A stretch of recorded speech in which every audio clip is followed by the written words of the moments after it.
And coming in at number 10 is the Psycho Rangers. Now I was about to put the Space Rangers here, but then I remembered the Psycho Rangers. The evil princess Astronema created this group of evil rangers to draw on the power of her master, Dark Spectre, and they were designed specifically to hunt down the Power Rangers. Each Psycho Ranger had a specific fighting style unbeatable by the ranger that they were the evil version of, and they were even a serious threat to the Ranger team even without all of their members. The Psycho Rangers were used by Astronema not only to defeat the Power Rangers but also to severely weaken Dark Spectre, whom Astronema was trying to overthrow. But then, these guys even got monster forms that they turned into if their ranger forms were actually destroyed. They have an embedded second wind perk. That's so cool. The Space Rangers had to team up with the Galaxy Rangers to even take out a powered up version of these guys, and it was still a close fight. In the comics, we get to see the origin of the very first Psycho Ranger, Psycho Green, who was actually the Green Supersonic Ranger before he turned, and he served as the right-hand man for the Dark Spectre himself. Number 9, the Omega Rangers. The Omega Rangers were a small but ancient faction or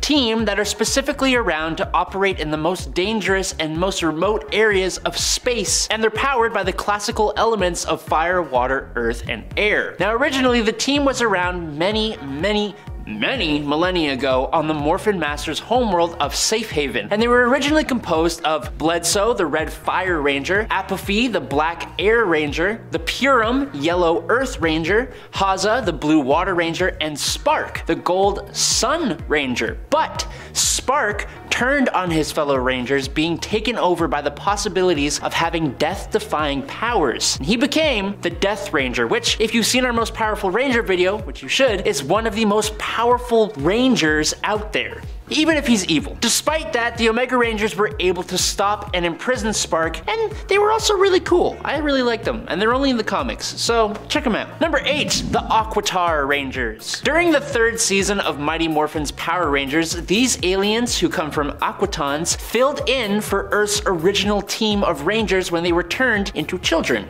And in terms of power, they appeared at least to be equal to Zordon's team, which is absolutely saying something. The other thing is that with a unique group of powers and really cool powerful Zords, this team was able to adequately fill in the gap left by Earth's out of commission forces, proving that they were exceptional in their own right, and a team to be reckoned with, particularly when considering how dangerous Rita Repulsa, Zed, and Master Vile were.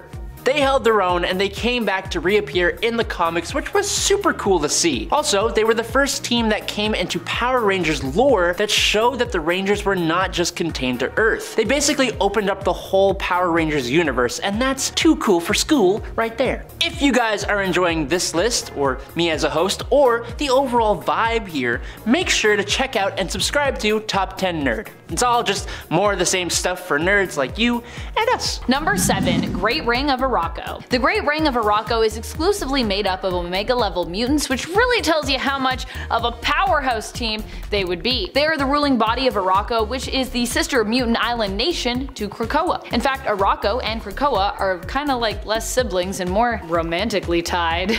Ooh, romantic islands that are in love with each other. Both are sentient mutant islands, and for a long time they were actually attached to one another, literally and romantically, and were also in love with each other. Although now, they actually prefer to be separate. They've been separate for a long time, and they're like, you know what? The spark, it's gone. Arakko's ruling government has 4 distinct sections, which govern different parts of their civilization, with some areas having more power at given times. For example, in war times, Dawn is the area that typically gets more say, as this is the area that Dawn rules over and governs. The war times. For years, the Araki were at war with Amenth, so this would have been a very prominent section for many years in the past in terms of their ruling body. And it's something that the mutants of Arakko struggle with releasing themselves from, the obligation to always be on guard and kinda always be at war with people. While Uranos recently cleaned the clock of the Great Ring of Arakko, that should not undermine their strength, as Uranos is basically on a whole other level by himself as one of the most powerful, ruthless, and I would say evil Eternals that we've ever seen. And I know people would probably like put the X-Men above the Eternals or mutants above Eternals, but let me tell you, the Eternals are still pretty powerful, so we gotta respect. Number 6, versus Inhumans Unity Team. Inhumans vs X-Men was an interesting time, to say the least. We basically had to come up with a reason for these two groups to fight one another, which we did by making the mutants deathly allergic to Terrigen mists, which had actually been released around the world, which ended up killing, a lot of mutants. As a result, Emma Frost made a martyr out of Cyclops, using him to propel forward her own plot to eliminate the threat of the Inhumans. She ended up being one of the main leaders of this team, which was sort of a unity squad bringing together all mutant-related X-teams, primarily Magneto's X-Men, an X-Men team with past versions of the characters, and a more current X-Men team, in addition to some other mutants who have served on X-Men teams before. Number 4, the Five. The Five have to be one of my favorite teams to this day. They also in essence stand to represent this current era of X-Men, which seems sadly finally be coming to a close. Oh no, I'm going to be so sad to see it end. I'm not ready to say goodbye. I'm gonna need a box of tissues if we do a video about that. Oh gosh, I'm gonna be crying the whole time. The Five are iconic in this way because they represent the power mutant kind now holds. The power over life and death. Mutants can resurrect other mutants, and not just that, they can resurrect other people as well, as it turns out, non-mutant people. So they don't just decide who lives and dies in regards to other mutants, but can also pass this judgment on to all the people of Earth. The Five are the team that allows this to happen. They're led by Hope Summers, and the roster includes Egg, Proteus, Tempest, and Elixir. Together, these 5 teammates can resurrect mutants by creating eggs and imbuing those eggs with life, growing clones of mutants who have died, and using their powers to not just recreate them physically, but also to recreate them on a genetic level, giving them back their powers and even modifying them to be as they were in real life. For example, Wolverine having his adamantium-coated skeleton, which is not part of his powers, but something he got later in life, they can do that and also give him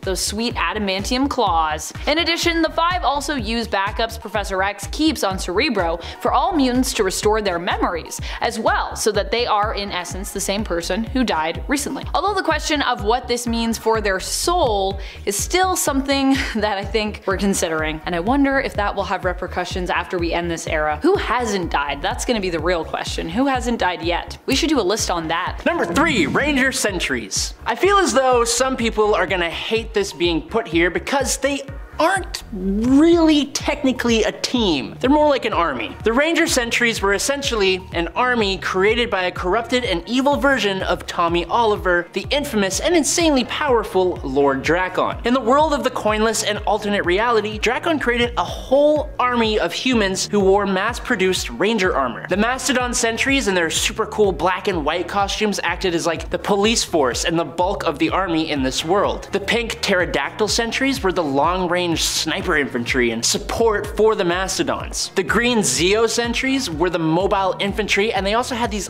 awesome tank mechs. It was so cool. The Silver Space Sentries were the air support, and they had sweet jetpacks, and everybody loves jetpacks, and energy blasters, so obviously super cool. Then we have the Jungle Fury Rhino Sentries, who were essentially tanks, not like the awesome mechs, but like these big hulking strong guys in massive armor. So cool. There were the Blue Samurai Sentries, and they seemed to be like the melee foot soldiers. As a force of them with the Mastodon Sentries invaded the city of Corinth. We also got these awesome dino-charged gold sentries who had these massive shields and like super heavy firepower. They would make up like the shield wall, and they were just so dope. Next up would be the Sabertooth sentries, who were like the yellow ones, and these seem to act as lieutenants. I don't know. I think that's what they do. It wasn't really clear what they do, but they're a step under the Tyrannosaurus sentries, who are the Red Rangers of the army. And these guys serve as the personal elite guard of Lord Drakon and the other evil forces like Rita Repulsa and Scorpina. That was a lot, I know, but as you might have picked up, each of these class of soldier were based on a ranger from across the Power Rangers universe after Drakon went through and took the morphers from at least one of every team. Powerful? Absolutely. A team? That's up to you guys to decide, but I'm gonna say yes. Definitely a team. Just a big team. An army, some could say. Number 2, Time Force Rangers. Coming from the year 3000, the technology available to this team of Rangers almost automatically outmatches any of the other man-made Ranger powers in existence, as does their futuristic military-like training. But, I mean, let's be honest. The most obvious show of power here is their ability to travel through frickin' time. Theoretically, if they broke their oath about ethical time travel, which is boring, nearly any adversary they came up against could be thwarted before they ever rose to power in the first place, or before they were even born. Obviously, though, if they messed up, they could ultimately threaten the time-space continuum, so that's pretty bad, and they'll most likely stick to the rules, but still. The Time Force Rangers were an extremely strong group. Each Ranger's character had a strong sense of conviction to boot, especially Jen, their leader. And the Quantum Ranger? He made our list of most powerful Rangers for a reason. Also, again, they literally travel through time. That's kind of the main thing here. Time travel is super powerful.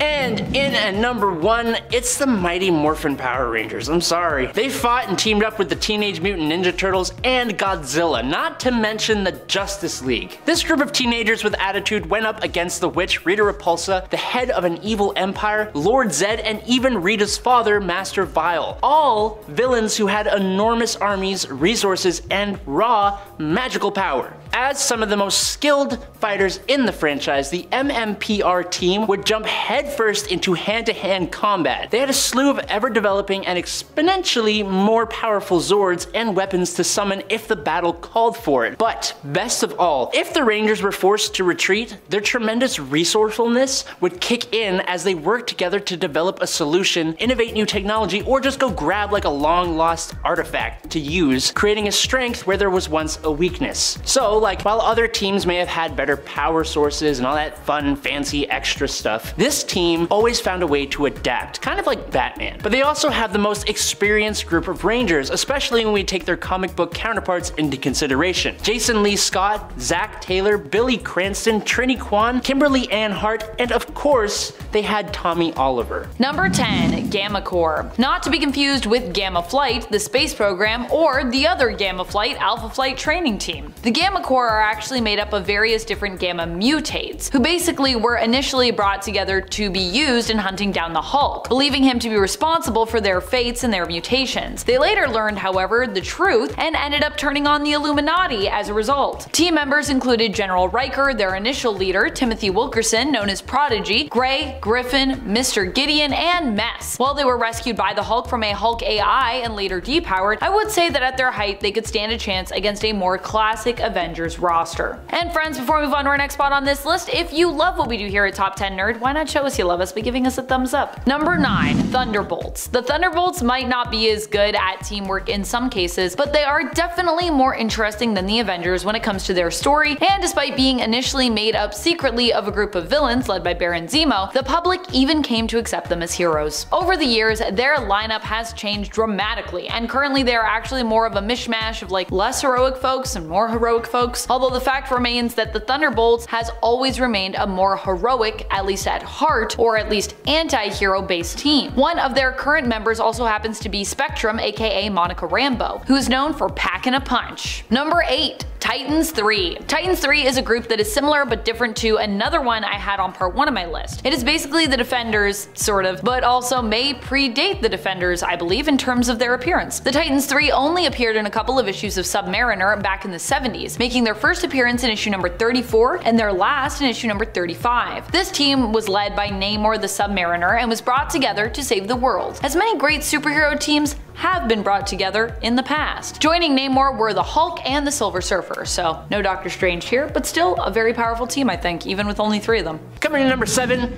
SPD. This might be a bit controversial, I'm not too sure. Some people don't like this, some people do. Power Rangers SPD was just a tiny part of Space Patrol Delta, basically an interplanetary police force that has jurisdiction over the whole galaxy. With that kind of a concept, they get points in the power scales for sure. They rely on an impressive amount of highly advanced technology to bring peace and order to the galaxy. For example, giant, exaggerated police vehicles. Super cool. What's really interesting though is that although major conflicts existed between the characters themselves, like between Jack and Skye, the team still pulled together and became strong enough to juggle multiple intergalactic threats throughout the series. Also, Doggy Kruger as the Shadow Ranger was strong enough to make up for almost any shortcomings the team might have had. And I haven't even touched on the fact that all the members of the B Squad in Power Rangers SPD, so the ones we actually focus on in the show and the comic, have a set of superpowers that they even continue to possess without their Rangers forms. They may not have been able to show their full potential in the show, but they sure as hell put up a hell of a fight. And also, definitely my favorite season of Power Rangers. That's just me. Number 6, Zeo.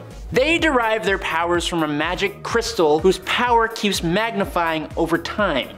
so that kind of automatically ranks them among the strongest. Theoretically speaking, the Rangers could have relied on the power of the Zeo Crystal to defend Earth for like basically forever, and it would just get stronger and stronger as they went on. But to get real here for a sec, production issues with the actual show meant they kind of had to switch to this weird car style, and it kind of brought everything just down a little bit. But despite that fact, the Zeo Rangers are one of the strongest Ranger teams in existence because of their firepower. They had a huge array of new, interesting, and absolutely wacky and weird Zords that could fend off massive attacks orchestrated by the Machine Empire, which itself was one of the strongest set of villains any Power Ranger team has faced ever. Number 5, the Super Megaforce. Also a controversial team. But with a name like that, how can they not be powerful? Now before I trigger you Ranger lovers out there, yes, I know the show of this team kinda sucked. They didn't really get individuality, but the comics fleshed them out a bit more, and I mean, their concept? Super Megaforce is one of the strongest teams in Ranger history. A team of Rangers that is completely backed up by all the past Rangers powers in the history of the franchise, including a few we've never seen or heard of before, especially in the comics with the energy manipulating Squadron Rangers. And they even got Zordon's own apprentice as their mentor. How can they not be strong? They're more of an homage to every other team of Rangers, but because of that, they get points for nostalgia on top of their combined power. Coming in number 4 is Mystic Force. Magic. That's all I gotta say. No, I'm kidding. But Mystic Force is technically one of the most powerful Rangers teams ever. Their powers come directly from the Xenotome and ancient elemental magic, and not a lot of teams can say that. These Rangers cast incredibly powerful spells left and right. They wielded the power of really awesome Zords and had what might be the fanciest looking power-ups in Ranger canon with Legend Mode. But then their Red Ranger, Nick, he is amongst the most powerful Red Rangers around, but doesn't hold a candle to his dad, Lianbo, the Wolf Warrior, who also joined the team. Also, capes. They have frickin' capes, and that's really cool. Who else has capes? I don't have a cape. I wish I had a cape. I need a cape. Anyways. Number 2, Nova Corps. When you think about it, the Nova Corps, despite having been destroyed by the Universal Church of Truth, is probably one of the most powerful organizations or groups likely in the universe. Originally, they were known as Xandar's Line of Defense, but as they grew, they ended up expanding the area under their protection, eventually extending to the whole of the Andromeda Galaxy, and I mean at least part of the Milky Way, as Earth also fell under their jurisdiction, where they, decided to take it under their wing. And while yes, as of Annihilation Scourge, they may be gone right now, with only Richard Rider as Nova surviving, it's more than likely that we will eventually see them return in the comics at some point. And usually when we do, I mean, they're just really powerful, so we should acknowledge that. Number 10, X-Statix. X-Statix was a team created to be a replacement for the original X-Force after they seemingly sacrificed themselves. The team was founded by Spike Freeman, who wanted to have a public mutant team backed by the government. Even the original roster of X-Statix would quickly become casualties, despite being a newly formed team. Coach originally was the team leader, but X-Statix would eventually rebel against his leadership, because he was kind of a jerk, to be honest, with members acting on behalf of their own motivations instead, and doing what they thought was best. X-Statix has had many different members over the years, as many of them died during their time serving on the team, which is kind of the whole joke of X-Statix. The roster has featured such members as Mr. Sensitive, Zeitgeist, Anarchist, Spike Freeman, Coach, Dead Girl, Dupe, You Go Girl, Gone Girl, Fatty, Rosa Lemper, The A, Vivisector, Bloke, El Guapo, Gin Genie, and Venus D. Milo, among others. Because like I said, a lot of them don't last very long. Number 8, Nasty Boys. The Nasty Boys have to be one of my favorite lesser known villain groups of all time. So I cannot pass up an opportunity to mention how awesome and how powerful they are. The Nasty Boys were Mr. Sinister's group of henchmen following his Marauders group. The field leader for the team is Ruckus, whose mutant power allows him to absorb sound around him and use his vocal cords to project it back out as a powerful concussive sound-based blast. cast.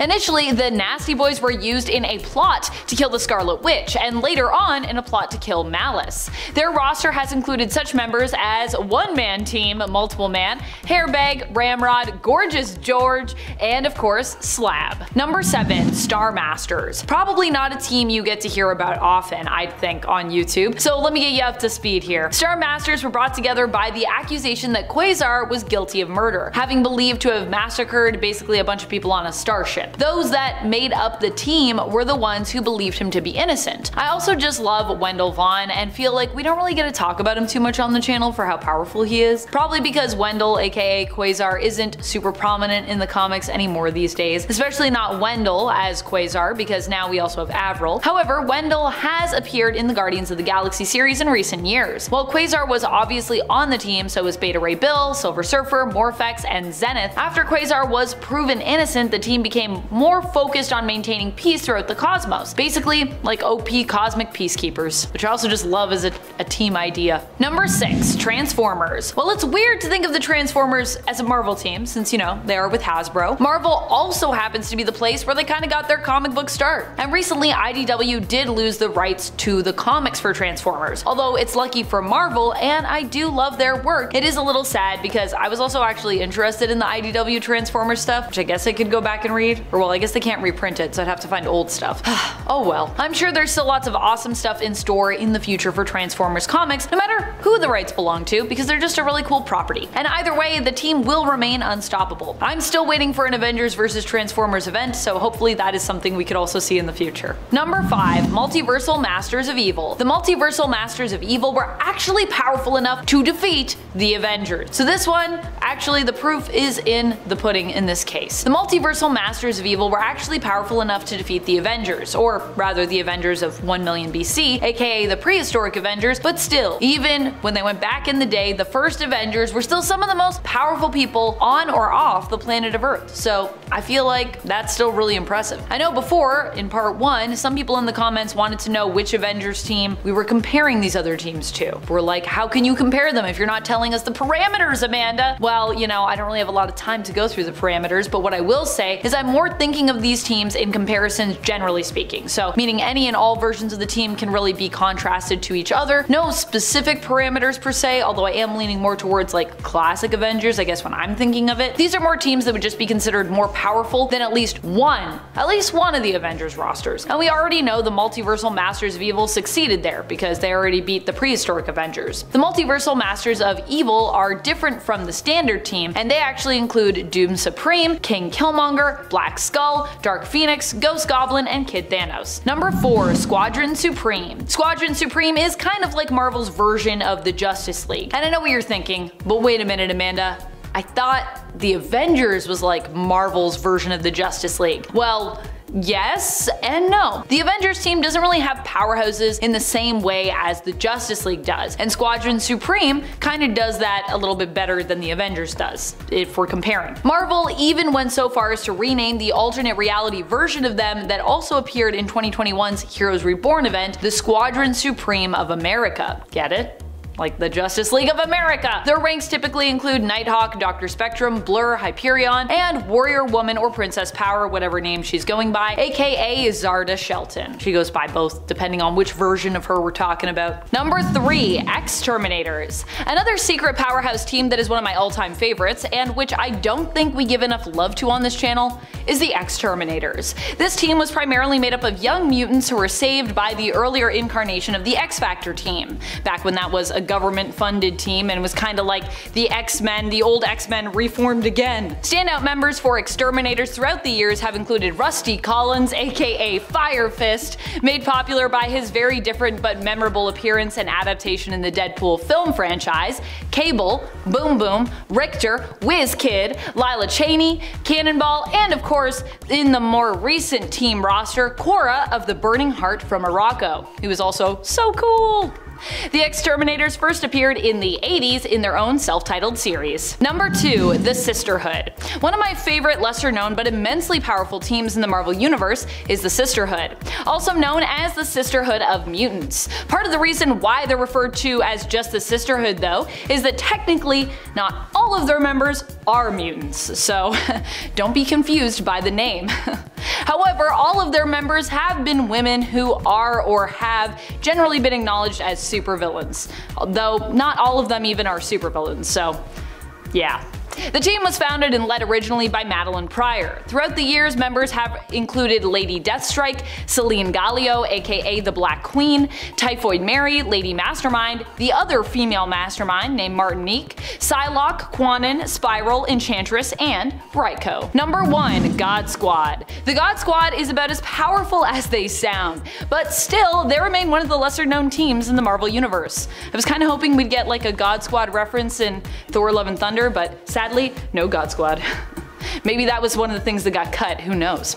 The team was originally assembled by the Council of Godheads and first came together during the events of Secret Invasion. The team first formed in the Incredible Hercules issue 117 in 2008. The original roster included Adam the Demogorgon, Snowbird, the Eternal Ajax, and Amatsu Mikaboshi, later known as the Chaos King. The roster would go on to include such impressive members as Silver Surfer, Galactus, Circe, also of the Eternals, Thor, Amadeus Cho, and of course, Hercules himself. Number 10. X-Force.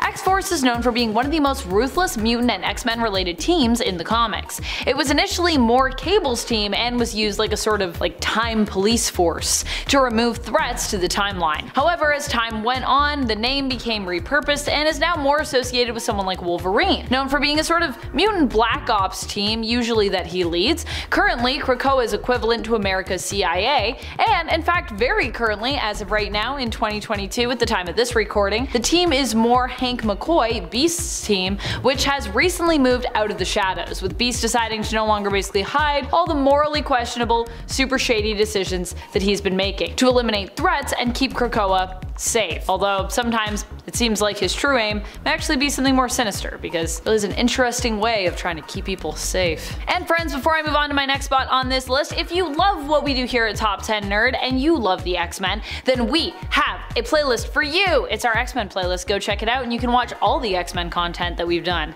We've done a lot. Number 8. Avengers Unity Division. The Avengers Unity Division is basically a combination of X-Men and Avengers, which makes it pretty OP. At least it was a combination of both these teams when it first started. The team was created by Captain America as a result of the Avengers vs. X-Men storyline. After the fallout, Cap felt pretty bad about basically not really helping the mutants more in regards to promoting them towards humanity and making sure that the world over did not really hate and fear mutants. At least, you know, he felt as responsible as he, as one man, could do. But he's a pretty influential guy, so he was like, maybe I should have been helping you guys more. In an effort to do this now, he decided to bring together Avengers and X-Men to work together, creating the Avengers Unity Division. Later on, Inhumans would even be added into the mix as well, so really this team is all about bringing people from different worlds who maybe don't always see eye to eye together, which is a really beautiful sentiment when you think of it. On the initial team, which was known editorially as Uncanny Avengers, we had Captain America leading and joined by Havoc,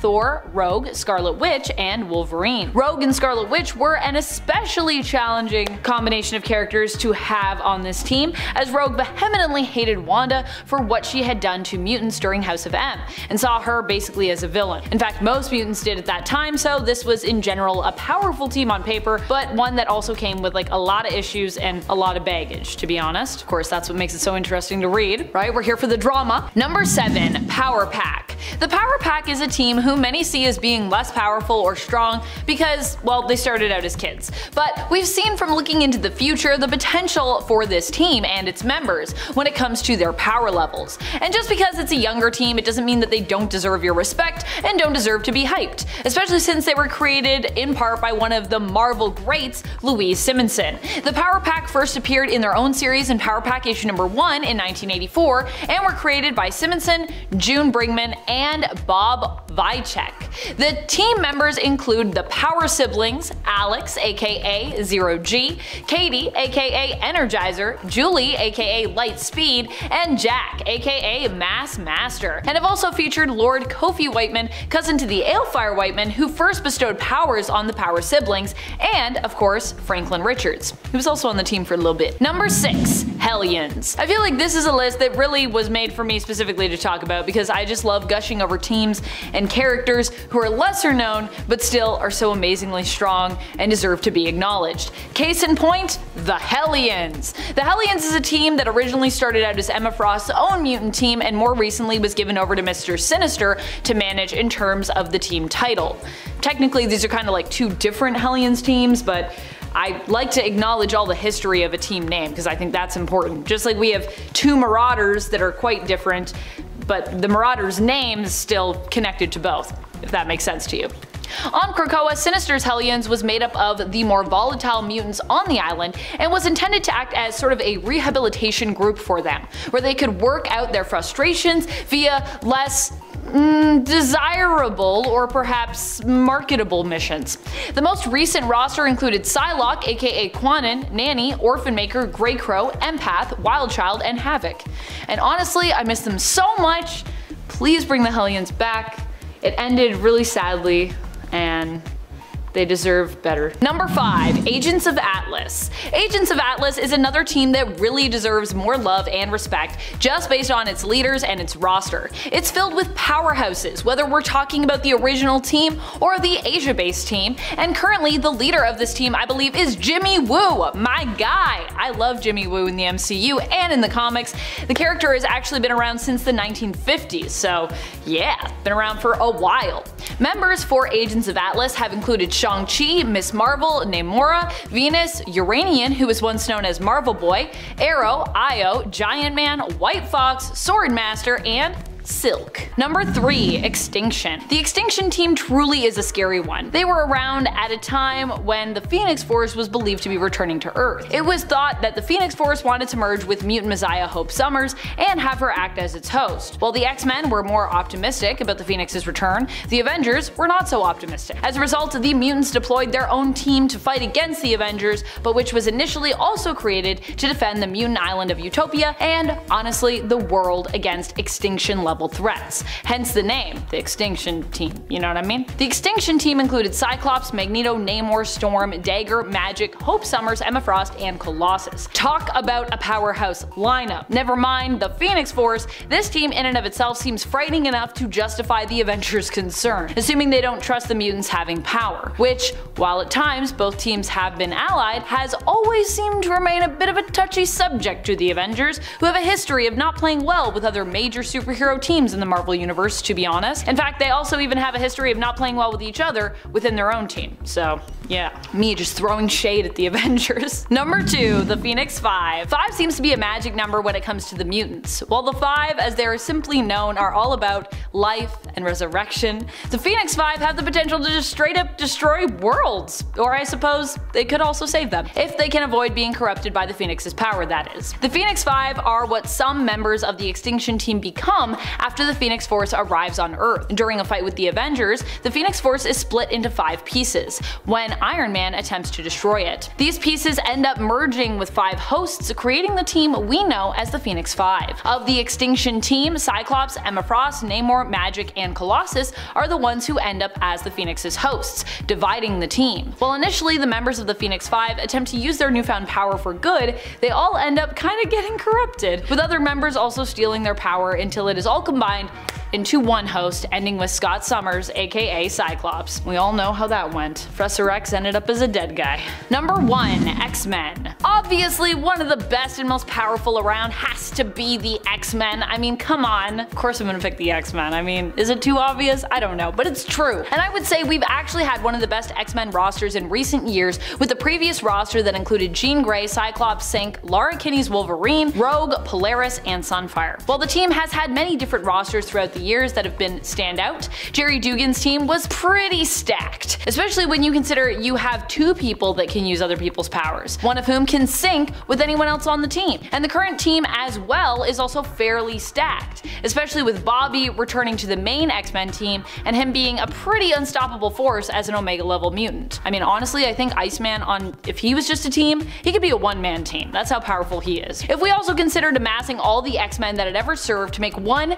giant super team, then the X-Men would also definitely be the most powerful, as they've had so many members rotate on and off the team throughout the years. Even the team from the classic era, still being younger too, at the time that is, they're not as young now, were pretty powerful. And then of course there were the 80s and the 90s for X-Men, which also saw a lot of really powerful lineups, to be honest, with Kitty Pryde, Logan's Wolverine, Rogue, Havoc, Polaris, and even powerhouses like Magneto and Rachel Summers joining the team. Rachel Summers herself could also be a one-woman team. Number 10. Arrowverse. Similar to the comics, CW's Arrowverse has also had their own version of the Suicide Squad team. This version was as equally dark as the comic book version, though not quite as twisted. Tara Strong did the voice for the Harley we saw locked up in the show, but was not the actress that we briefly saw in those shots. This team used to be led by Amanda Waller and featured Deadshot, Shrapnel, and Bronze Tiger. No Harley. However, leadership was later taken over by Oliver Queen's partner John Diggle and his wife Lila Michaels, aka Harbinger, with the roster also being changed to feature Jericho, Cupid, and China White. Number 9. Blackest Day. We don't really get to see this version of the Suicide Squad, alas. We just get to hear instead about their tragic fate. In the DC House of Horror comic special, we get a collection of horror stories set in the DC world, and what we can safely assume are alternate spooky universes. Ooh. One story even features an alternate version of famed Squad member Harley Quinn, where she is a ghost who haunts a man and drives him insane, making him kill tons of people, and all the while teasing him. Typical Harley. In the story Blackest Day, a zombie apocalypse has overrun the world, and Harley Quinn and all of the other members of Amanda Waller's Suicide Squad are confirmed dead by John Constantine, who sends a communique to the Justice League Watchtower before himself being overrun by zombies. It turns out that the Justice League themselves have already been overrun, with Flash infecting them with the virus out on the Watchtower. Number 8. Deceased Hope at World's End. While this series is a little more optimistic than most compared to some of the other DC stuff, it features two surviving members of the Suicide Squad, the new Suicide Squad, Aerie and Wink. In this alternate universe, the two characters are still alive but are faced with the semi-zombie apocalypse whose infection has reached everywhere via the life equation. This is one of those times when flight powers and functional wings like Aerie's really do come in more handy, even though I usually rag on that ability sometimes. Especially when you have all those unliving just trudging around down there on the ground. Unfortunately, while Aerie and Wink continue to stay safe while searching for Nightshade and Hive in issue number 4 of Hope at World's End, the pair run into an infected Black Adam, who can also fly, of course, and all of the infected population of Kahndaq. But in at number 7 is the Squadron Sinister. The Squadron Sinister was a whole team of supervillains created by the Grandmaster as basically copies of the Squadron Supreme of Earth 712. He turned people from Prime 616 universe into counterparts of those Squadron members. These were Kenji Abatu, who became Dr. Spectrum, Kyle Richmond, who became Nighthawk, and Jim Sanders, who became Whizzer, aka Speed Demon. But he also created a version of Hyperion out of non-living extra-dimensional matter. Now, if you know anything about this group of heroes, then you know they are essentially a Marvel Comics parody of versions of DC's Justice League. So then, the Grandmaster pitted this very new powerful squadron against the Avengers in a game against Kang the Conqueror in Avengers number 70. And while they were defeated, they put up a hell of a fight, and if it weren't for the fact that they are villains, there's a possibility they could have came out on top in a different turn of events. And at number 6 though is the Crime Syndicate of America. Why talk about the Marvel version of the evil Justice League when we can just talk about the actual evil Justice League? I don't believe I ever said we had to talk strictly about Marvel villain teams here. Anyways, no, DC's Earth 3 is home to the Crime Syndicate of America, an evil, power-obsessed, and incredibly powerful version of the Justice League that were even strong enough to almost completely take over the actual Earth Zero of DC Comics. Where the Squadron Sinister has Hyperion, who is basically a poo-poo version of Superman, the Crime Syndicate has an actual actual kryptonite-addicted Superman who pushes around the moon. But on top of that, they have Deathstorm with the Firestorm Matrix powers, Grid, which is basically Cyborg, Johnny Quick, the homicidal Flash, the cowardly Power Ring, who would probably fall to the Avengers honestly, Superwoman, who while extremely powerful was also extremely manipulative, and obviously Owlman, Thomas Wayne Jr., and his sadistic version of Alfred Pennyworth. I would actually love to see how the Avengers fare against this group of villains, because I think it would be really interesting. Let me know your thoughts down below. And in at number 5 is the Masters of Evil. The Masters of Evil have actually had about 8 different incarnations over their time in Marvel Comics, and because of that, they've had a large handful of powerful members that have gone up against the Avengers, Thunderbolts, and even the Guardians of the Galaxy. The original group was brought together by Baron Heinrich Zemo after he learned that Captain America had returned to the world. He put together a group of the Avengers' various teammates, different villains. So, on this original team, we had Black Knight, Nathan Garrett, Melter, and Radioactive Man, and they chose to attack with Adhesive X, which was basically super glue, which I know how this sounds, but I promise they got way better. Allow me to list some of the other villains that have been a part of the Masters of Evil. We have Enchantress, Executioner, Ultron 5 as the Crimson Cowl, Dr. Octopus, Atlas, Absorbing Man, Bi-Beast, Bloodstone, Firebrand, Hellstrom, Claw, Moonstone, Satanish, Scorcher, Whiplash, Titania, Wonder Man, The Wrecking Crew, and Yellowjacket. And that's just the big names that stand out to me. Of course, these are all in different combinations with varying levels of effectiveness, but if coordinated properly, they have given the Avengers a tough time in the past, and they very likely could do it again. And in at number 4 is the Army of Evil. Is this cheating? Possibly. Do I care? Nope. Get at me, haters. The Army of Evil was essentially Baron Helmut Zemo taking his reformed Masters of Evil and creating an even bigger team of villains, all for the purpose of helping to expand the power and reach of his arch nemesis, Captain America. What?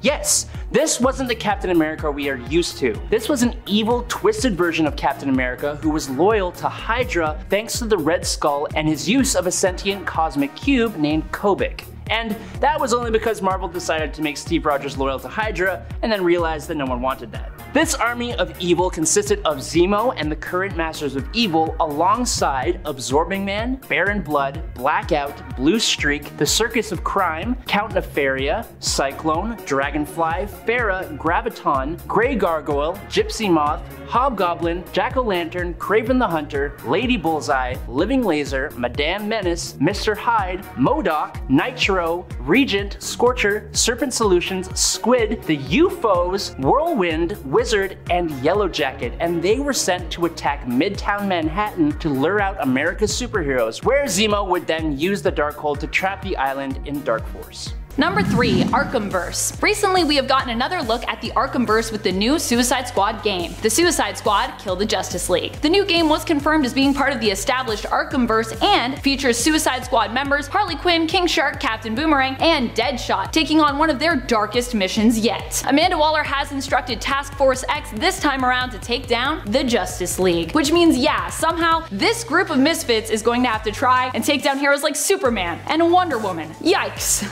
Number 2, Assault on Arkham. This animated Batman direct-to-video film, Assault on Arkham, was kind of what I was hoping we'd get when we got the initial Suicide Squad film in terms of plot. This alternate animated version of the team is led by the merciless Amanda Waller, who captures the criminals and forces them to complete missions in order to have years removed from their sentence. They have no say, however, in whether or not they want to be involved, and a skeptical KG Beast even challenges Waller's promise that should they misbehave or deviate from their missions, their heads will be blown off via bombs she had implanted in their necks. No collars this time around. KG Beast learns the hard way that Waller is telling the truth, and after the rest of the team watches KG Beast's head get blown off, they agree to cooperate. Seems like a smart move. Their mission is to break into Arkham and recover a piece of intel. The mission, of course, does get messy as the squad try to break away from Waller's control, and King Shark also ends up getting his head blown off. Number 1, Future's End. The Future's End alternate world is full of alternate versions of some of your favorite characters, and it also happens to include an alternate version version of the Suicide Squad as well. They appear in the new Suicide Squad Future's End one-shot, once again reunited and led by Amanda Waller. However, at the beginning of the comic, it's revealed that this version of the Suicide Squad was split up and imprisoned in Belle Reve, before Amanda Waller broke in to reassemble her team. It's also revealed in this one-shot that while imprisoned, her team has been through hell. Harley Quinn has been forcibly given the steroid Venom while imprisoned, turning her into a hulking, muscle-bound version of herself who spends most of her day raging out. They attempted to give Deadshot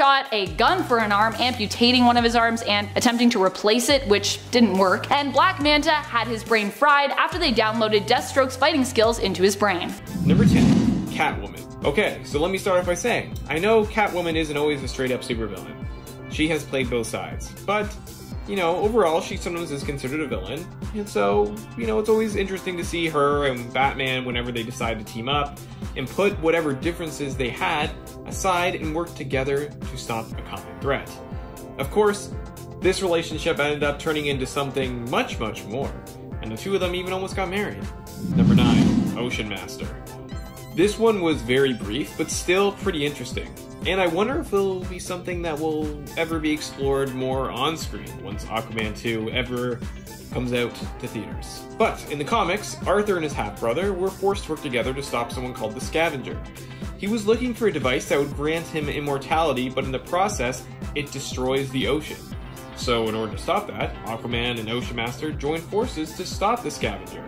And they do. But after it was all done, Ocean Master vowed to destroy Aquaman once and for all. Ah, brotherly love. You gotta love it, am I right? Number 8. Harry Osborn. Now, Spider-Man 3 doesn't have the greatest reputation, and it's by no means a perfect film. Everyone knows that. But it still did have some cool scenes scattered throughout. And one of them was when Peter and Harry put aside their differences and worked together to take down Sandman and Venom. Seeing the best friends turned enemies work together one last time was a good way to really end their story arc. Their relationship was one of the best things about the trilogy, so fans were really happy to see it end in a satisfying way. And of course, good thing the two of them did work out their differences because Harry was unfortunately killed during that battle after being stabbed by Venom. Number 7. Suicide Squad Black. This version of the team is still from Prime Earth, but features a new roster of villains slash anti-heroes, combined with some familiar faces. The team was once again led by Amanda Waller and featured characters that she forced into action, like the main squad. The members throughout consisted of El Diablo, Azucar, Gentleman Ghost, Juniper, Tiamat, Wither, Clarion the Witch Boy, and Enchantress. A lot of mystical and magical characters on this team. This alternate version of the team referred to themselves as Suicide Squad Black, and appeared in their own limited series titled Suicide Squad Black Files.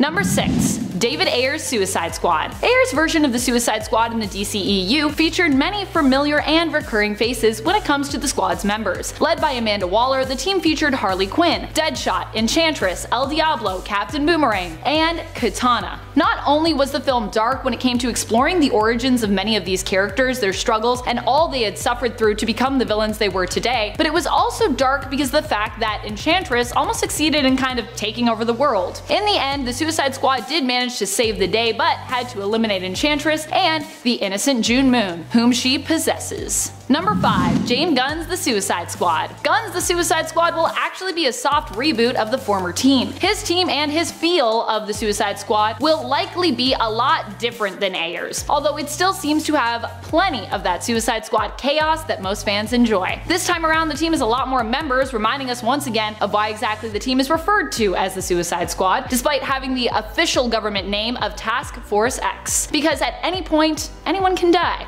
This team is sent on only the toughest missions, referred to as suicide missions, because for many they would be considered impossible. You can expect there will be more violence, explosions, and deaths in comparison to the first film. Considering that many of the members of the squad won't make it out alive, this film is likely to be a much darker take on the Suicide Squad when it comes to cinematics. Currently, the team roster includes Harley Quinn, Bloodsport, Peacemaker, The Thinker, Captain Boomerang, Blackguard, Polka Dot Man, Savant, King Shark, Weasel, Javelin, Ratcatcher 2, Soul Soria, TDK, and Mongol. Woo! With likely even more surprise members awaiting to be revealed throughout the duration of the film. Number 4. Telltale Games. In the Telltale Batman game, the Suicide Squad turn up once more, but this version of Amanda Waller's team is different when it comes to their roster. In the Telltale episode The Enemy Within, we learn that both Bane and Harley are on the team, and in a shocking twist, it's revealed that Catwoman is also part of the Suicide Squad. What? Which Waller is also using to apply pressure to Batman, which is pretty dark if you yourself are playing as the Dark Knight. And of course here, at this part, you are. Catwoman expresses, of course, that she did not join the team willingly and tries to warn Batman, but is shocked by Waller's collar before she can finish her sentence. Oh, and Amanda Waller also seems to want Batman to submit and also join her team. Pretty nuts.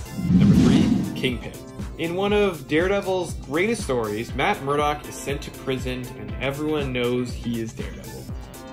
So, he is in prison with all of his greatest enemies. During the comic, titled The Devil Inside and Out, Matt is forced to work with Wilson Fisk in order to survive, and the result is a very entertaining series. It was one of the first times we really saw a hero get put into this position, like in prison and everyone knows who he is. It was entertaining, and to be honest, I was really hoping to see this adapted in the Daredevil TV show one day, because it would have been so freaking cool to see that version of Daredevil and that version of Kingpin work together in prison.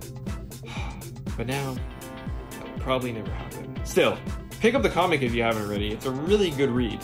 Number 2. The whole DC multiverse. During the comic Crisis on Infinite Earths, basically every hero and villain were forced to work together in order to save the multiverse and stop the Anti-Monitor. Because, I mean, they didn't really have much of a choice, because there wouldn't really be a world for them to save or destroy, so they were forced to work together. It was a once-in-a-lifetime event, and it was really cool to see. Number 1, Deathstroke. Deathstroke has, he's teamed up with people before, but I am going to talk about the time when he did it in Arrow Season 5. In that season, Slade was locked up in a prison on Lian-Yu, and Oliver goes to him for help to take on Prometheus and his team. It was a truly epic moment, because a lot of fans never thought we would ever see Slade return to the show because of the restrictions DC puts on it. Oliver and Slade used to be friends. I mean, Slade trained him. But then Shadow died and Slade went crazy with Mirakuru, so their relationship took a turn. But it was so cool to see them reunite and team up together again on the same island where they first met and trained together. It felt like everything came full circle. The Arrow Season 5 finale is seriously one of the best episodes the show has ever done. And seeing Oliver and Slade team up made it even better. I still just get chills thinking about it. In at number 10, Thanos and the Thing. The saying, "the enemy of my enemy is my friend," rings ever so true when it comes to the odd pairing of Thanos and the Thing. Ben Grimm has been part of the Fantastic Four for a long time and is well aware of the horrible villains that exist throughout the Marvel Universe. As a result of his space explorations with the Fantastic Four, he's come into contact with Thanos on a number of occasions. Recognizing just how dangerous the Mad Titan is, the Fantastic Four have shut down a number of evil plans Thanos had up his big gold glove. However, during the Secret Wars timeline, the narrative between the Thing and Thanos kinda changed. At the start, Ben Grimm was acting as the vast wall to protect the God Emperor Doom and was in charge of keeping out the people who sought to overthrow him. However, in comes Thanos, who took a different approach to breaching the wall. Instead, he leveled with the Thing and helped him escape this boring service of just acting like a wall. Thanos reminded Ben that the world was not right and that it needed him. Whether or not these words came with ill intentions, it was still a superhero supervillain team up against Dr. Doom that you wouldn't believe would ever exist. In at number 9, Dracula and the X-Men. The X-Men and Dracula have gone head to head on a number of occasions in the past. The Lord of Vampires even attempted to force Storm into marrying him. Gross. Although after some time it turned out they hated his son. You see, his son was planning a much more evil takeover than anything his father had ever attempted. Seeking to take his father's spot as the top vampire supervillain, he engineered this biological weapon. The weapon's purpose was to turn regular civilians into bloodthirsty vampires. In a surprising turn of events though, the X-Men, Dracula, and even Blade joined forces in order to restore order to the world. Although he was able to turn Jubilee right before they could defeat him, Dracula did give her an amulet that would combat this new fear of sunlight. Consider it a gift of appreciation to the X-Men.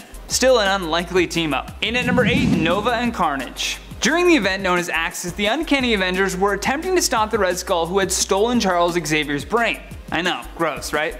In comes Magneto, who demolishes the villain, but accidentally unlocks this psionic energy within him that releases Onslaught into the universe. Now with Onslaught being the Uncanny Avengers' biggest threat, the Scarlet Witch decided to reverse the alignments of the heroes and villains. Carnage just happened to be amongst them when this went down, so in a strange turn of events, Carnage actually started to befriend Nova. Although this odd team up only lasted for a moment and purely out of circumstance, they were working together. Eventually the spell was reversed though, and Carnage went back to his usual crazy self. Number 7. Alice. Alice and Kate Kane have a complicated relationship. I mean, considering, they're sisters. While the show Batwoman isn't perfect, one of the best things about it is the dynamic between Kate and Alice, and that was especially true when they were forced to work together in Season 1, Episode 16, titled Through the Looking Glass. Kate is forced to work with Alice to break Mouse out of Arkham Asylum. Seeing the two of them work together and break into Arkham was very cool, and seeing how their distinct styles clashed, I mean, Kate made sure that Alice wouldn't kill anyone, which Alice usually likes to do. Of course, it ends with Kate double-crossing her, but hey, it was still cool to see it while it lasted, and that dynamic is something fans are really gonna miss since Kate is no longer going to be in the show in Season 2. In at number 3, Super Skrull and Nova. This is a true tale of how just one team up could alter a character's whole reality. See, Super Skrull had been on the receiving end of mockery by his people for a long time after failing to take down the Fantastic Four. However, during the events of Annihilation, he put this behind him in order to protect his people not just from the Annihilation Wave, but soon Ultron as well. Super Skrull could not have done this alone though. Teaming up with Nova and his team of cosmic heroes, Super Skrull was finally able to redeem himself. With the help of Nova, he was able to return to his home, but this time he was praised for his efforts. They even made him a representative for intergalactic affairs. In at number 2, Doctor Doom and Doctor Strange. Sounds like a reality show. Right before Secret Wars, the majority of the Marvel multiverse was just beginning to collapse. Each unique world began crashing into one another, leaving almost nothing left. This catastrophic problem would require the universe's greatest minds to set aside their differences and combine their efforts in order to save, well, everything and everyone. The two people we're speaking about is Doctor Strange and Doctor Doom, along with some help by Molecule Man of course. The Beyonders happen to be the cause of all of these issues, so both men decided the only way was to steal their power. Eventually they succeeded, but this also enacted the new reign of the God Emperor Doom, who put Doctor Strange as kind of his right-hand man, making Strange essentially a sheriff that would uphold Doom's new laws. Last but not least, in our number 1 spot, Annihilus and the Avengers. As we reach the end of this list, it's funny to look at how some of these villains go from such evil plots to becoming key players in assisting the superheroes. Annihilus is one of those stories. Once known as the largest threat in the Marvel Universe, he used his cosmic control rod combined with his annihilation wave to leave nothing but total destruction throughout the cosmos. Eventually Nova and his alliance was able to put a stop to this madness, but Annihilus would soon return. However, this time he was in the form of a larvae which would regrow into his previous self. Soon enough though, Annihilus was now part of the Intergalactic Councils during the events of Infinity. This was the largest council of nations across space and even included the Avengers. At the time, the Avengers' main focus was attempting to stop the Builders from wiping out the universe, and as part of his new role, Annihilus lended a hand. But coming in at number 10 is Hydra. To call Hydra a team isn't exactly a full truth. This organization is and has been comprised of not just notable villains like the Red Skull, Baron von Strucker, Gorgon, Contessa Valentina Allegra de Fontaine, Viper, Arnim Zola, Baron Helmut Zemo, Kingpin, Taskmaster, Absorbing Man, Bullseye, Crossbones, and many others, but there are also countless nameless henchmen and agents who all spout Hail Hydra. A notable mention going to Bob from the Deadpool comics. You're a good guy. As one of the commenters on part 1 made note of, Hydra isn't so powerful in the sense that they can absolutely obliterate foes, but they have something a lot of villains seem to lack: patience. The The slow burn is their bread and butter, with slowly enacted plans that eventually lead them to almost secure world domination. Characters like Thor could punch as many dudes as he wants, but it's the members of Hydra who we don't even know about that are the real problem. What is actually insane to me is that Hydra has actually been around since pre-human time. It was a group of cold-blooded reptile-like aliens that planted the seeds that would eventually give rise to Hydra, with our earliest records of Hydra dating back to 3rd Dynasty Egypt. And at number 9, the Marauders. I think that a lot of mutant villain teams can give the Avengers a headache. As a commenter said in the last video, there is a reason that villains like Magneto and Apocalypse say that mutants are the superior species. Well, one of the cooler mutant villain groups out there, in my humble opinion, would be the Marauders. Originally, the Marauders were a group of mutant mercenaries working for the villain Mr. Sinister. They were formed by Gambit in order to eradicate the population of physically undesirable mutants known as the Morlocks. To accomplish this task, Gambit called in Sabretooth, Arclight, Harpoon, Malice, Scalp Hunter, Scrambler, Vertigo, Riptide, Blockbuster, and Prism. The team has also been led by Magneto, Grey Crow, and Mystique at different points in time, and has also had villains like Ares, Chimera, Omega Sentinel, Polaris, Sunfire, and other unnamed soldiers. And as you might have guessed from Mr. Sinister's involvement, there have also been clones of these characters on the team as well. This group of mercenaries may not seem like the most powerful, but with such ruthless and unforgiving characters, they could easily do some damage to the Avengers. On a side note, if I hear someone bring up Rune King Thor again as if he was ever on the Avengers team with all that power, I want to lose it. He was around for like 5 minutes and it was to stop Ragnarok and then he just went away. In at number 8 is the Hellfire Club. Similar to Hydra, again, the Hellfire Club are not exactly a team, but kind of. And also like Hydra, they play a much more subtle game in terms of their villainous ways. The Hellfire Club has been around since the 1700s, beginning as a British social elite club that would provide luxuries to its members that were not exactly legal or not exactly morally upstanding. But they had a secondary goal of putting together their financial wealth and political power to influence the world from the background for their own goals. While it has many members in different cities, some of which are just regular wealthy people, the group is run by its inner circle, many of whom are indeed powered, and more often than not, they are mutants. This group takes their names after different chess pieces with the black and white kings, queens, bishops, and knights. Now we've already talked about one of them with the white queen Emma Frost, my bae, but there have been many other members and not all of them have been villainous. So specifically, we're going to talk about the more evil ones. Names like Sebastian Shaw, Elias Bogan, Blackheart, Tom Cassidy, Mystique, Magneto, Trevor Fitzroy, Norman Osborn, Ezekiel Stane, Jason Wingard, Mountjoy, and Emma Steed have all been part of the Hellfire Club. While it isn't really an evil group anymore, with most of the current group made up of heroes, in its prime days of villainy, it absolutely caused problems for the world's heroes. Whoa. Are you subscribed to Top 10 Nerd? I mean, if you're watching this video, I can't imagine there's a reason you shouldn't be. If you like this content, make sure you do subscribe and stay tuned because we put out more videos just like this one every single day. In at number 7, Galactus and Cosmic Ghost Rider. We know this list is supposed to be the top team-ups you won't believe exist, but I just have to add that this team-up is by far the coolest team-up ever, without a doubt. First of all, you have this possible future where Thanos just completely decimates the Earth, taking out all of the heroes, or so he thought. In comes Frank Castle, who survives and is now fueled by revenge. He cuts a deal with Mephisto to host the Spirit of Vengeance, although in his hunt for Thanos on Earth, he realizes that the Mad Titan had already left. Then you get the supervillain Galactus arriving to Earth, also in search of Thanos after barely making it through their battle. And the two make quite the team. In at number 6, Norman Osborn and the Sentry.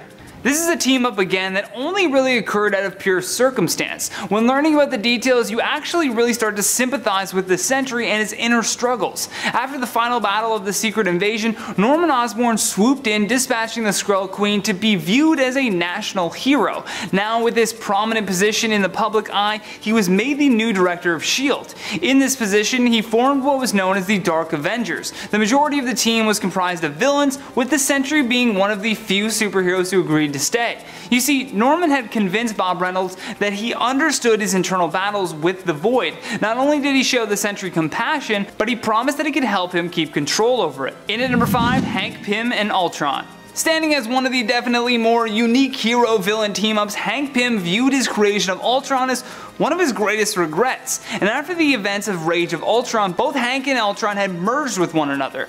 There's actually still a belief that traces of Hank can still be found within Ultron, even though he denied this when confronted by Adam Warlock in Infinity Countdown. This isn't necessarily a team-up for the sake of fighting off a greater force, but rather an attempt by Hank Pym to stop Ultron. Nonetheless, even forced together, the two had to still work with each other from time to time. In at number 4, Deathlock and Uncanny X-Force. With the Marvel Universe having so many alternate timelines and possible futures, the one that saw the rise of Deathlocks was perhaps the most grim. Many of the Marvel heroes were converted into Deathlocks, which became a mandate just like the Superhuman Registration Act. Cut to present day, the Deathlocks arrived attempting to steal Phantom X's artificial portable biome, which was called the World. Deathlock Prime was able to overpower these new violent tendencies with logic and reasoning. With his newfound hope, he sought to help Phantom X against his former team. He actually succeeds in protecting the world, and as a result of his good deed, he teams up with the X-Force. Over time, Deathlock established himself as a friend of the X-Men, and even began to lecture at Logan's Jean Grey School. Number 3, the Cabal. In the last list, we spoke about the group called the Cabal that was formed by Namor the Submariner to combat the multiversal incursions. But for part 2, we're going to talk about the other Cabal. This version of the Cabal was a secret group created alongside the Dark Avengers by Norman Osborn when he became the director of S.H.I.E.L.D., which he renamed to Hammer. This group was basically the villainous version of the Illuminati, and it consisted of some pretty powerful villains. Obviously, we have Norman Osborn himself, who in my opinion is probably the weakest member of the group in terms of raw power, because next to him we had Emma Frost, an Omega class telepath, the White Queen of the Hellfire Club, and sometimes headmistress of Xavier's School for Gifted Youngsters. We also had Namor the Submariner, who, well, I think he kind of sucks, but he's the king of Atlantis, Loki of Asgard, who was the whole reason the Avengers formed in the first place, the Hood, who was a skilled sorcerer and powerful crime lord, and as the icing on the cake, they had Doctor Doom of Latveria, who really doesn't even need much of an introduction. Taskmaster was also part of this group as well for a little bit, so yes, this team was highly capable. Unfortunately for them, their alliance was tenuous at best, as it usually is with villainous teams. And at number 2 is the Legion of Doom. So we talked about the crime syndicate from the DC universe, but what would be even more compelling than that would be to see how a group of actual Prime Earth DC villains would do against the Avengers. And why not pick the Legion of Doom as that group? The Legion of Doom is made up of probably the most prominent of the Justice League's individual villains. I mean, we've got Lex Luthor founding this team and being backed up by Black Manta, Cheetah, Gorilla Grodd, the Joker, and Sinestro. But that's just the original group. Currently, it consists of Amazo, Black Hand, Brainiac, Captain Boomerang, Captain Cold, Golden Glider, Heatwave, Punchline, Scarecrow, Vandal Savage, and Weather Wizard, plus all the original members who I just mentioned. And it at one point even had Black Adam, Mr. Freeze, and Ra's al Ghul. This team would absolutely crush the Avengers, and that's hard for me to even say because I definitely prefer Marvel over DC. There's just no doubt in my mind. Well, except, of course, if Joker does his usual thing and betrays them, or whatever, or they can't get along, or the heroes have to win because that's just how it goes with comic books. Barring those 3 things, they would crush. Anyways, in for number 1, and for my last trick, I will talk about a group of villains from neither Marvel or DC. No, for our number 1 spot, we're gonna talk about the Viltrum Empire from Image Comics' Invincible series. Again, a loose definition of the word team, but I mean, if you're all from the same planet with the same goal of ensuring the survivability of your race, that's kind of like a team, a very large team. But the Avengers have faced off against entire races of species before, so I don't know. While they have faced off against other races, the Viltrumites, this is a race of absolutely mind-bogglingly strong humanoids who are next to impossible to take down and who just come back stronger after they heal. Just 3 Viltrumites were able to fly through a planet and completely obliterate it. The Grand Regent of the Viltrumites himself, Thrag, was able to tank some of the most powerful of the heroes that the Earth had to offer, and even the strongest of his own race were absolutely terrified of him. I mean, the final climactic climactic battle between Invincible and Thrag saw the two going punch for punch inside of our sun, and it still took them a good little while to actually being worn down by that fight. This is a race of Superman-like beings the Avengers would not stand a tiny little chance against.